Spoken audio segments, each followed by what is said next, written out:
नमस्कार मित्रांनो, एक असाच इन्सिडेंट शॉपमध्ये झालेला मला तुम्हाला शेअर करावंसं वाटला. एक मुलगा आला होता.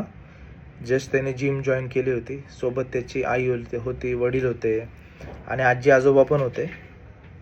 आणि सप्लिमेंट चूज करताना तो मुलगा खूप कन्फ्यूज पण होता आणि तो त्याच्या आईवरती खूप विचित्र पद्धतीने खेकसत होता.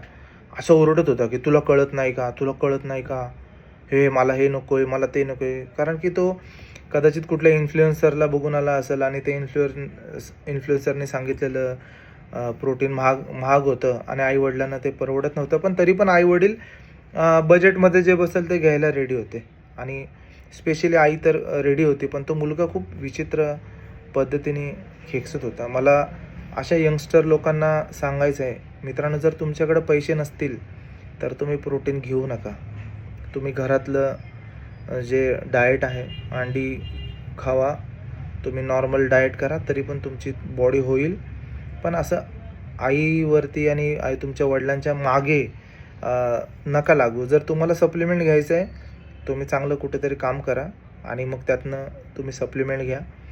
दुसरी गोष्ट की तुम्ही तुमच्या म्हणजे आपले आई-वडील जे आहेत, की आपल्याला माहिती पण नाही आहेत, अशा वेगवेगळ्या पद्धतीचे सॅक्रिफाईस त्यांनी तुमच्यासाठी केलेले असतील, जे तुम्हाला ते कुणाला शेअर करू शकत नाही.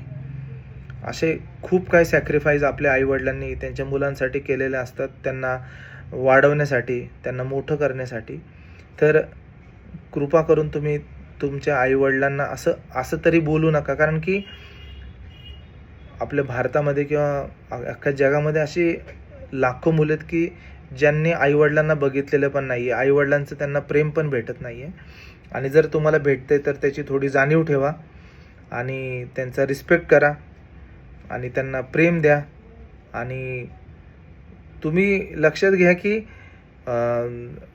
बॉडी तुम्ही बनवताय, पण तुम्ही जसं मोठे होत जाताय तसं तुमचे आईवडील पण म्हातारपणाकडं चाललेत आणि त्यांना पण तुमची जास्त गरज आहे. तर तुमच्या बॉडीच्या ताकदीपेक्षा तुमच्या बोलण्यामध्ये जी ताकद आहे ती त्यांना जास्त आधार देऊ शकते. तर आईवडिलांचं तुम्ही रिस्पेक्ट करा आणि अशा पद्धतीने तुम्ही त्यांना कधी बोलू नका. धन्यवाद.